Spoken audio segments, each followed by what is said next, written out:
Hallelujah.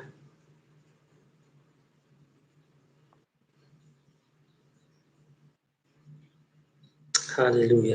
የጌታ ስም ባረከ ይሁን።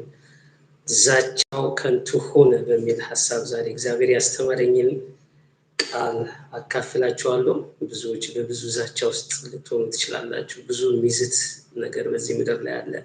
ኑሮ ይዝታል፣ ስራ ይዝታል፣ ጤንነት ማጣት ይዝታል። ብዙ ነገሮች ያስፈራሩናል፣ ይዝቱብናል እና ዛቻ በጣም ቀላል አይደለም። ዛሬ በጣም ሲገባኝ ነው እና ኢሳያስ ምዕራፍ 30 ላይ ስንመለከት እንዲህ ይላል እግዚአብሔር በአንድ ሰው ዛቻ 5000 ሰው ይፈራል ይላል እና ዛቻ በጣም ቀላል እንዳልሆነ መጽሐፍ ቅዱሳችን ያስቀምጥልናል። በአንድ ሰው ዛቻ 5000 ሰዎች ይፈራሉ ይላል።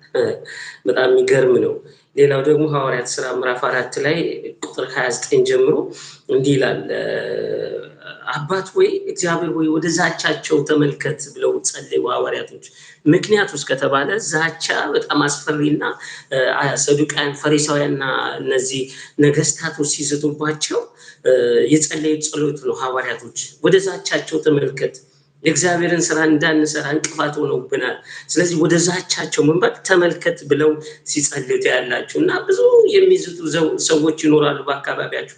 ባገኘው ቆይ አሳየዋለሁ፣ ቆይ እንደዚህ አደርገዋለሁ፣ ቆይ ነፍሱን ነው ማጠፋው፣ ወይ እንደዚህ ይሆናል፣ ቆይ ይጠብቅ አገኘዋለሁ ብለው የሚዝቱ ብዙ ሰዎች፣ ብዙ ሁኔታዎች፣ ብዙ በአካባቢያችን ነገሮች አሉ። ዛሬ ግን እኔ መልካም መልእክት አለኝ። ዛቻቸው ከንቱ ይሆናል። ምክንያቱ ሲባል እግዚአብሔር ከነሱ ዛቻ ይበልጣል።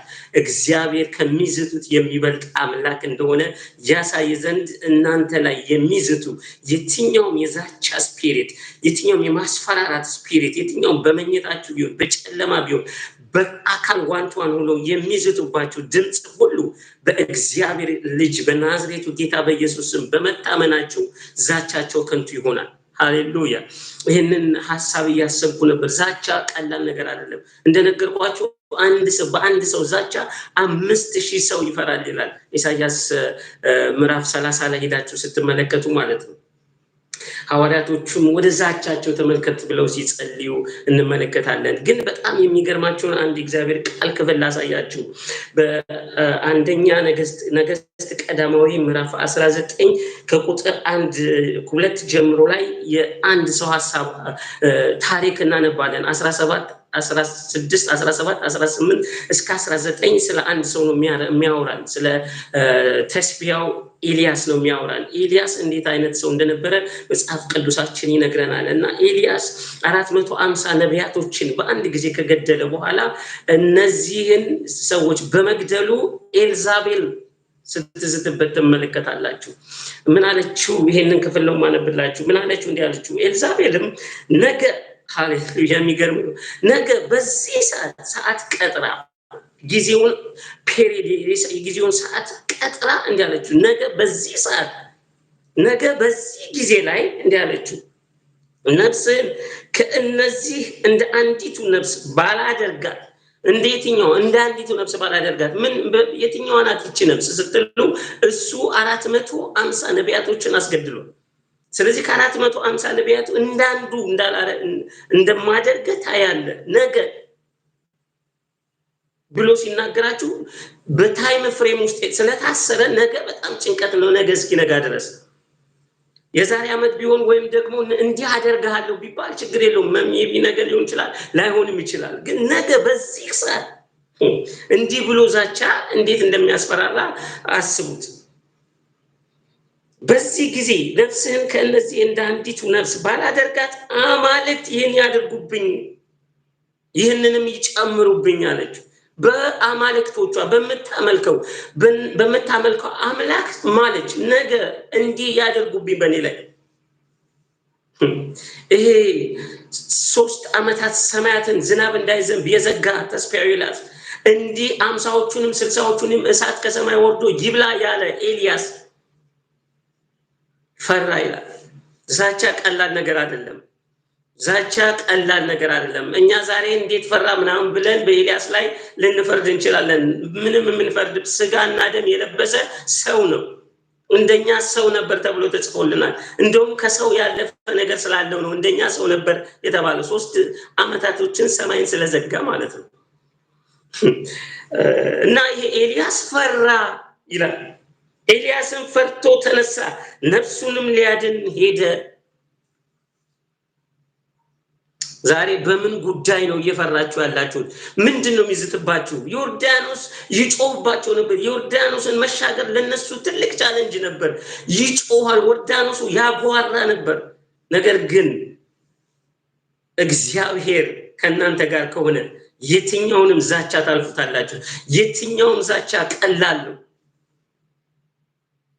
ጌታ የተባረከ ይሁን። ይሄንን ዛቻ ግን ኤልያስን ያስመለጠው እግዚአብሔር ሂድ አለውና ይኸውላችሁ እግዚአብሔር ሽሽ ብሎ ከሸሸ እግዚአብሔር በሚሰውርህ ቦታ ላይ ጠላት ሊያገኝ አይችልም። ሽሽ ብሎ ያሸሸ እግዚአብሔር ስለሆነ፣ ተቀመጥ ብሎ ያስቀመጠ እግዚአብሔር ስለሆነ ማንም ሊያገኘው አልቻለም። ሂድና እገለጣለሁ ሂድና ለአካብ ንገረው ብሎ ለዛ ብላቴና ሲነግረው ነው አልነግርህም፣ ለምክንያቱ አንተ የእግዚአብሔር መንፈስ ይወስድሃል፣ እኔ ሄጄ እስክነግረው ድረስ አንተ ስለምትነጠቅ ታስገድለኛለህ እባክህን ብሎ ሲለምነው ታያላችሁ።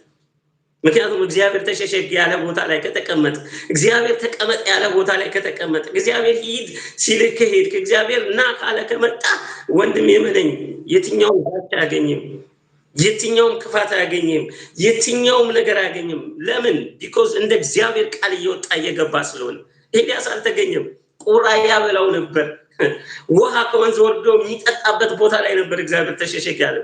እግዚአብሔር ላንቺና ላንተ ለኔና ላንተ ያስባል። ዛቻቸው ዛሬ በኢየሱስ ስም ከንቱ ሆኗል። እኛ ሳናያቸው የሚሟርቱ፣ የሚደግሙ፣ የሚጠነቁሉ፣ የሚናገሩ፣ በእኛ ላይ ፍርሃትን የሚረጩ የትኛውም የጥንቆላ የድግምት ኃይል ቢሆን በናዝሬቱ ጌታ በኢየሱስ ስም ዛቻቸው ከንቱ ሆነ።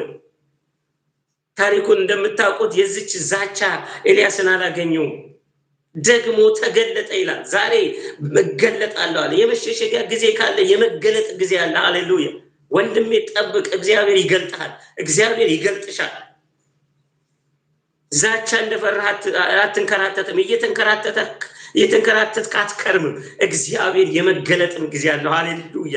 ይሄን ሳስብ ልቤ ሞቅ ይለዋል። በእግዚአብሔር ደስ ይለኛል። እግዚአብሔር ጊዜ አለ። ጊዜ ሲመጣ ኤልያስ ገለጥ ዘንድ ሂድ ለአካብ ንገረው አለ። የሸሸውን የፈራትን ያችን የሷን ባል ሂድና ንገረው አለ። እገለጣለሁ፣ አሁን አልሰወርም፣ አሁን አልሸሸግም፣ ይሄ ጊዜ ነው አለ መገለጫ። ይኸውልህ አንድ ቃል በራሴም በእናንተም ላይ አውጃለሁ። ሟርተኛ እያለ፣ ጠንቋይ እያለ፣ ደጋሚ እያለ፣ መተተኛ እያለ እግዚአብሔር ከሸሸገ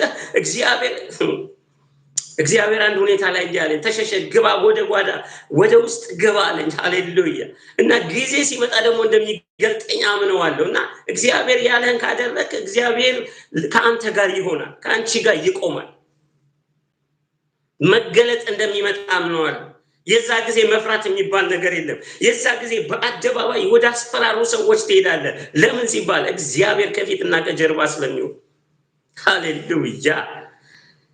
ዛሬ መልእክት አለኝ ለሚሟርቱ፣ በየትኛውም እያየናቸውም ሳናያቸውም በሌሊትም በቀንም የሚሟርት ደጋሚ መንፈስ በኢየሱስ ስም የተወጋ ይሁን። እኔንም ቤቴንም አያገኝም። አንቺም ይህንን የምትሰሚ እህቴ የእግዚአብሔርን ጦር ቃንሽና ተቃውሚ፣ አያገኝሽም። ኤልያስ እንደዛቸው ቢሆን ዛሬ በዚህ ጊዜ ብላን የተናገረችው ነፍስህን ከነዚህ እንዳሉ ባላደርጋታል፣ አማልክቶች እንዲህ ያርጉብኝ ይጨምሩብኝ አለች። ከንቱ ፉከራ፣ ከንቱ ዮርዳኖስን የማያሳልፍ ይመስል ነበር። ቀይ ባህር የማያሳልፍ ይመስል ነበር። እግዚአብሔር ሲመጣ ግን የማይሸነፍ የለም። እግዚአብሔር ሲነሳ ግን የማይንቀጠቀጥ የለም። እግዚአብሔር ሲመጣ ግን የማይረታ የለም። ሃሌሉያ! ስለዚህ ከንቱ ሆኗል። ዛሬ ፉከራቸው፣ ዛቻቸው ከንቱ ሆኗል። አገኘዋለሁ፣ አገኛታለሁ፣ በዚህ ቦታ ትገኛለህ፣ ይሄ ነው ድክመቷ፣ ይሄ ነው ዊክነሷ፣ አገኛታለሁ ቆይ ብሎ የሚዝት መንፈስ ወጋውት በኢየሱስ ስም። አምላካችን መጠጊያችን፣ ባገኘንም በታላቅ መከራ መሸሸጊያችን ተብሎ ተጽፏል። ሃሌሉያ! እግዚአብሔር ልጆቹን ለሟርት፣ ለበላተኛ፣ ለደጋሚ፣ ለጠንቋይ አሳልፎ አይሰጥም። እስራኤልን የሚጠብቅ አይተኛም አያንቀላፋም ተብሎ ተጽፏል። አልገኝም፣ ከንቱ ሆነ። የጠላቴ ፉከራ ከንቱ ሆነ፣ ወይ ማስፈራራቱ ከንቱ ሆነ። ሃሌሉያ! ጌታ የተባረከ ይሁን። እና ዛቻ ቀላል ነገር አይደለም። ዛተችበት፣ ነፍስህን አለች፣ ፈራ ይላል፣ ሄዶ ተቀመጠ ይላል። ነገር ግን ዛቻዋ ባዶ ሆኗል። ጌታ የተባረከ ይሁን። ዛሬ ይህንን ድምፅ በየትኛው ሁኔታ አግኝታችሁ የሰማችሁ እየሰማችሁም ላላችሁ ሁሉ እግዚአብሔር ከምትፈሩት ስራ፣ ከሚያስፈራራችሁ ድምፅ፣ ከሚያስፈራራችሁ ጩኸት ሁሉ ቃሉን ልኮ ዛሬ ፈወሳችሁ በኢየሱስ ስም። በዚህ ቃል ተጽናኑ፣ በዚህ ቃል ተፈወሱ።